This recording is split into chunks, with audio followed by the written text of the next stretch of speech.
안녕하십니까. 혼란한 정치 시사 이슈를 술술 풀어보는 송호권의 혼술 11월 3일 월요일에 인사드립니다. 지난주 금요일에 대장동 민간업자들에 대한 중형 판결이 있었죠. 일제히 다 5명 법정 구속이 됐는데 그 이후에 이 판결문 내용이 어떤 것일까 상당히 궁금증을 자아냈는데 오늘 월요일이 시작되면서 언론에서 이 판결문 1심 판결문 내용을 다 입수를 했습니다. 그래서 분석을 하는 기사가 지금 쏟아지고 있는데 제가 가장 핵심적인 부분을 정리를 해드리겠습니다. 판결문이 719쪽 큰 책 한 2권 분량 정도 되죠. 719쪽이면은 그 정도 되는 판결문이어서 지금 기자들이 일일이 다 체크를 하고 있는데 가장 핵심은 이재명이 거기 어떻게 연루가 돼 있느냐 이 문제겠죠. 이재명의 연루 부분인데 일단 민주당은 지금 발칵 뒤집혔습니다. 겉으로는 판결문에 나온 딱 한 문장 성남시장은 유동규 등과 민간업자의 유착이 어느 정도인지 모르는 상태에서 비교적 자유롭게 수용 방식을 결정할 수 있었던 것으로 보인다. 이 한 문장. 수용, 그러니까 처음에 대장동 개발을 환지 방식으로 서로 이제 민간, 원주민들의 땅을 수용을 하고 다른 땅을 주는 방식으로 하려고 했다가 그거를 이 방식을 바꿔서 그냥 성남시가 돈을 주고 수용을 하는 방식으로 바꾼 이 과정에서는 자유롭게 의사결정을 했다는 겁니다. 이재명이. 그런데 문제는 그 이후에 일어났죠. 그 이후에 사업자 선정, 김만배 일당을 선정을 하는 거나 아니면 수익 배분, 초과 이익 환수 금지 이 삭제 이런 것은 그 이후에 일어났고 그 몸통이 이재명이라는 겁니다. 자, 근데 민주당은 이것 하나 가지고 오늘 마치 이 기소가 검찰의 기소가 조작된 것으로 드러났다. 그러면서 재판중지법을 만들겠다. 당론으로 만들고 이렇게 하고 있죠. 그것은 그만큼 이 판결문이 오늘 공개가 되면서 본인들에게 상당히 불리해졌다. 이재명의 연관성이 더 확실해지고 있기 때문입니다. 그리고 제가 저녁 8시 라이브 송호권의 정치 수소 시간에 오늘 분석을 해드릴 텐데 이 검찰의 기소가 지금 정치 조작, 정치 기소, 사건 조작 이렇게 이야기를 하는데 이거는 문재인 정부 검찰에서 한 겁니다. 그 내용은 오늘 저녁 라이브 송호권의 정치 수소 시간에 다시 전해드리고 이 가장 이 핵심은 79쪽 판결문 중에서 이재명이 어떻게 연루가 된 것으로 나오느냐 이거죠. 이재명이 390여 차례나 언급이 됐다. 이 판결문 719쪽 중에서 390여 차례나 언급이 됐다. 이렇게 조선일보가 다 양은경 기자, 법조 전문 기자죠. 양은경 기자가 다 체크를 해서 390여 차례 이재명이라는 이름이 언급이 됐다고 보도를 했습니다. 자, 어제까지만 해도 직접 어제까지는 판결문이 전체 다 공개가 된 게 아니죠. 다 입수가 된 게 아니죠. 그래서 핵심적인 부분, 법원에서 브리핑한 아니면은 판결문을 현장에서 선고문을 읽은 거기에 근거해서 이재명이라는 이름을 직접적으로 적시는 하지 않고 그냥 성남시장, 수뇌부 이렇게만 했다. 왜냐하면은 이재명이 따로 재판을 받고 있기 때문에. 그런데 그것은 결정문을 쓰는 과정에서 1심 선고 결정문을 쓰는 과정에서 수뇌부, 성남시의 수뇌부, 성남시장이라는 표현을 했지 그 앞에 스토리를 전개하는 그 과정에서는 719쪽이면은 엄청난 이 스토리가 있죠. 거기에서는 이재명이란 실제 이름이 390여 차례나 언급이 됐다는 겁니다. 자, 그리고 당시 성남시장이던 이재명이 대장동 사업을 보고받았다. 이렇게 이제 판단을 했습니다. 전체로 보면은. 그리고, 이재명이 유동규 전 성남 도시개발공사 기획본부장 등 측근들과 민간업자들의 유착 관계를 알았는지 여기에 대해서는 재판부가 사업자 선정이나 수익 분배 과정이 얼마나 관여했는지 이런 부분에 대해서는 재판부가 판단을 미뤘다. 그러니까는 유착관계, 유동규와 정진상, 김만배 이런 사람들의 유착관계나 그거를 이재명이 얼마나 알았는지 그리고 그 이후에 한지 방식을 수용 방식으로 바꾸고 나서 사업자 선정하는 과정, 김만배 쪽을 선정하는 과정, 수익 분배 과정에 이재명이 얼마나 관여했는지는 판단을 하지 않았다. 제가 어제 설명드렸다시피 이것은 재판부가 따로 있죠. 이재명 재판부는 이재명과 정진상이 받는 재판부는 서울중앙지법 형사 33부고 어제 이 판결을 내린 재판부는 서울중앙지법 형사 22부입니다. 여기는 민간업자 그리고 성남도시개발공사 사람들의 이 유착관계를 따져서 어제 그 중형을 내린 것이고 33부는 그 성남시장 이재명, 정책실장 정진상 여기가 피고인인데 지금 이재명이 빠져나와 버렸죠. 자, 그런데 여기서 또 재판을 언젠가는 해야 되니까 이 22부에서 33부가 재판을 하고 있기 때문에 이재명에 대한 판단을 하지 않았다는 겁니다. 근데 그 대신 이 사건 전개를 이렇게 줄거리를 전개를 설명을 하자면은 이재명 이름이 안 나올 수는 없는 것이죠. 그래서 그 과정에서 이재명이 390여 차례나 거론이 됐다는 겁니다. 그리고 재판부는 그 유동규 씨가 그 재판에서 했던 이야기에 주목을 했습니다. 유동규가 뭐라고 했냐면은 김만배도 그 이재명이 당시 시장이던 이재명이 이 사업자 그 공모를 하는데 김만배도 공모에 참여하면 되는 것 아니냐 이렇게 이야기했다. 그래서 이거는 사업 공모에 김만배가 지원을 하면은 이재명이 선정해 주겠다는 의미였다. 이렇게 정언을 했습니다. 이것은 확실한 유동규 씨의 정언이죠. 이재명이 분명히 말했다. 김만배도 그 공모에 참여하라고 해라. 이거는 참여하기만 하면은 선정을 해주겠다. 사업자 선정을 해주겠다는 의미죠. 그 과정에서 뭐 정진상과의 사이에 정진상을 통해서 이재명과 김만배가 어떤 이 작당을 했는지 아니면은 그 전에 그 김만배가 이재명을 뭐 언론 인터뷰를 한 적도 있고 또 그 법조 처리 기자들도 소개시켜주고 했고 막 그랬죠. 그래서 이 두 사람이 직거래했을 수도 있는데 그러면 김만배도 그러면 공모에 참여하도록 하라. 그러면 선정을 해주겠다. 이 말이나 다름없다는 게 유동규 씨의 이 진술입니다. 그런데 이 재판부는 이렇게 그 말에 대해서 유동규 씨의 진술에 대해서 그거는 김만배 씨 등도 공모에서 공모를 해서 경쟁을 거쳐 들어오라는 취지다.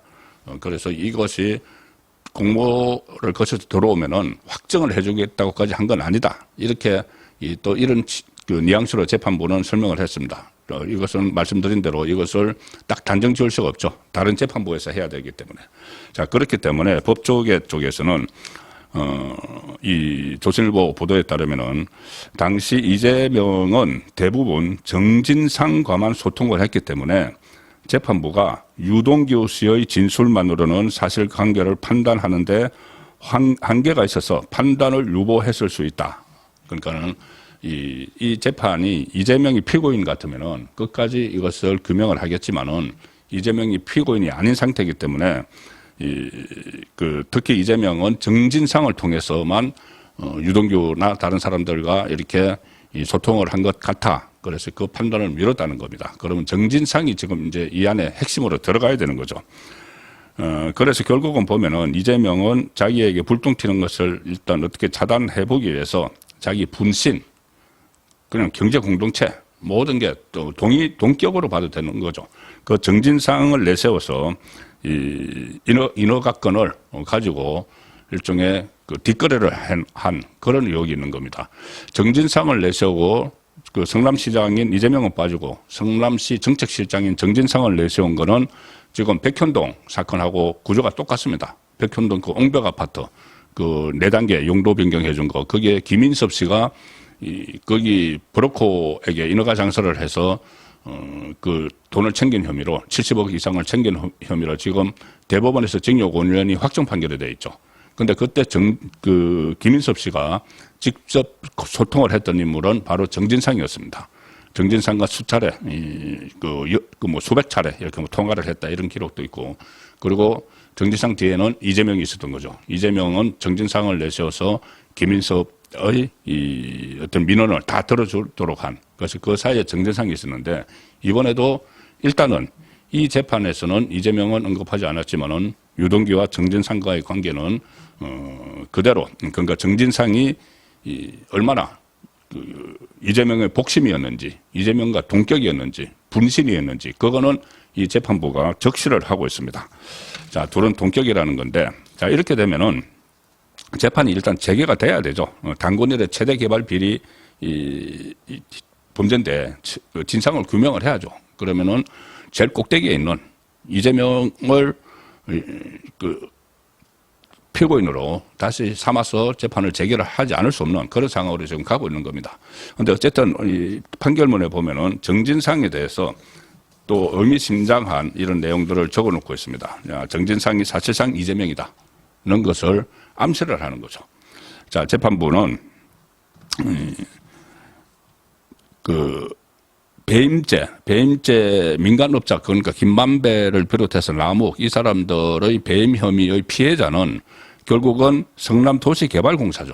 성남도시개발공사가 가져가야 될 이익을 그 민간업자들이 가져가 버렸기 때문에 이제 그렇게 설계를 한 것도 또 성남시고 그 꼭대기 이재명이 있는데 어쨌든 피해자가 성남도시개발공사가 되는 겁니다. 성남도시개발공사가 가져가야 될 이익을 민간업자가 가져갔기 때문에 그러면 그렇게 설계를 한 사람은 이재명이죠. 그러면 이재명에 대한 재판을 해야지 그 내용을 완전히 파악을 할 수가 있는데 이재명 재판이 멈췄기 때문에 그 내용 파악이 어려워졌다. 재판부가 그렇게 적었습니다. 판결문에 재판이 중단되는 바람에 성남도시개발공사가 할 수 있는 피해 회복이 상당히 어려워졌다는 점을 또 적었습니다. 그러니까 22부 이 판결문에서 33부가 하고 있는 그 재판 중단됐기 때문에 이 전체적인 이 성남도시개발공사의 피해 구제가 어려워졌다. 이 내용까지 지금 재판부 판결문에 나와 있습니다. 피해자인 그러니까는 민간업자 배임 혐의의 피해자죠. 피해자인 성남도시개발공사가 민사상 재산 반환이나 손해배상 청구 등 피해 회복을 위한 조치를 해야 되는데 그 조치를 취하기 곤란한 상태가 됐다. 그러면서 그 배경 중에 하나로 이재명 재판 중단이 언급이 됐습니다. 이 재판부 판결문에서 언급이 됐습니다. 재판부는 이렇게 설명을 합니다. 대장동 개발 사업 과정에서 있었던 업무상 배임과 관련해 이재명, 여기도 이재명이라는 이름이 나오죠. 이재명, 정진상에 대한 형사재판은 이 법원에서 별도로 계속 진행 중이다. 그러니까 다른 법원에서 별도로 계속 진행 중이다. 그마저도 이재명에 대한 재판은 이게 판결문 안에 들어가 있는 겁니다. 이재명에 대한 재판은 절차 진행이 중단된 상태다. 이렇게 판결문에서 짚었습니다.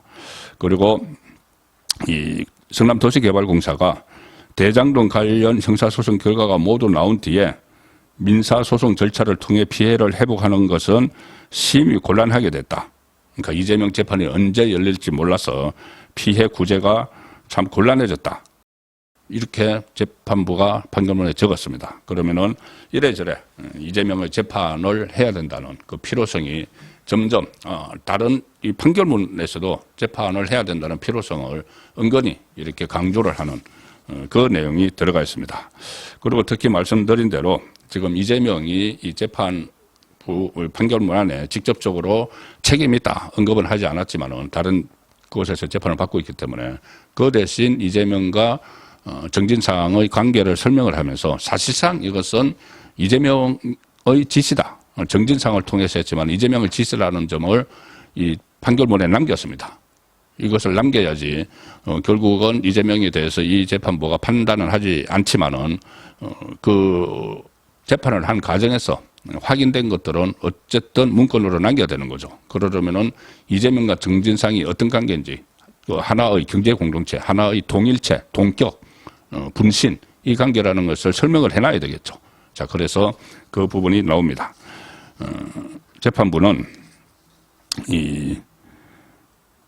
그 민주당 정무조정실장을 지낸 정진상 씨, 그 이재명의 핵심 측근이죠. 그 성남시에 정책 실장을 했고, 정진상 씨와 징역 8년형을 선고받은 유동규 전 본부장에게 권한을 부여해서 민간업자들이 성남도시개발공사를 통한 범행을 저지를 수 있었던 것으로 보인다. 이렇게 지적을 하기도 했습니다.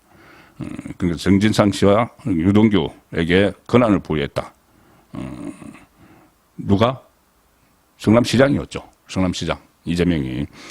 재판부는 그래서 이 정진상 씨와 관련해서 이 성남시 정책실장 정진상은 이재명의 최측근으로서 성남시 직원들은 이재명에게 보고하는 모든 문건에 대해 사전에 정진상의 결재를 받아야 했다. 그리고 성남시 공무원들은 정진상의 말을 곧 이재명의 말이라고 여길 정도로 둘 사이가 매우 친밀한 관계임을 인식하고 있었다. 그러니까 정진상 정책실장이 이 대장동 일당과 관련해서 이 인허가를 내줘 이렇게 하면은 내줄 수밖에 없었던 것이 정진상의 말은 이재명의 말이라고 그렇게 철석까지 믿었기 때문이라는 거죠. 자, 그리고 실제로 그런 분위기였고, 그리고 이 판결문에는 이런 말도 나옵니다. 직원들 사이에서는 이 성남시 직원들 사이에서는 정진상을 작은 시장이라고 부른다. 성남시의 작은 시장, 큰 시장은 이재명이고 작은 시장은 정진상, 작은 시장이라고까지 불렀다. 그러니 이 작은 시장이 지시하는 것은 곧 큰 시장이 지시다. 그래서 그냥 그 결제 막 올려가지고 다 인허가 다 내줬다는 이야기입니다. 그래서 정진상이 알고 있는 것은 이재명이 다 알고 있다고 생각하면 된다. 직원들 사이에서. 그리고 정진상 씨가 부시장, 성남시 부시장이 있었겠죠. 부시장보다 파워가 더 셌던 것 같아는 이 성남시 직원의 검찰 진술이 이 판결문에 그대로 인용이 됐습니다. 그리고 또 그 전에 이 김만배, 그리고 유동규, 정진상, 이 김용 이 사람들이 무슨 뭐 의형제 모임을 가졌다, 도원 결의를 했다 이런 그 보도들도 많았죠. 그 의형제 모임도 판결문에 19차례 언급을 하면서 유착관계가 있었다. 그리고 어쨌든 그 꼭대기에는 이재명이 있었다는 것이 719쪽의 판결문 중에 이재명 이게 390여 차례나 언급이 됐다. 이 사실상 이재명의 그 판결문이라고 봐도 됩니다. 이번에 나온 판결문은. 자, 그래서 재판 그 재결을 해야 된다는 여론이 점차 더 확산되고 있는데 여기에 위기감을 느낀 민주당이 지금 재판 중지법을 무슨 뭐 국정안전법 이렇게 안정법 이렇게 그 포장을 해가지고 또 내밀기 시작을 했는데 오늘 하루 종일 논란이 일어날 걸로 예상이 됩니다. 예, 저녁 8시 라이브 송구권의 정치 수호 시간에 종합적으로 정리해서 말씀드리도록 하겠습니다. 감사합니다.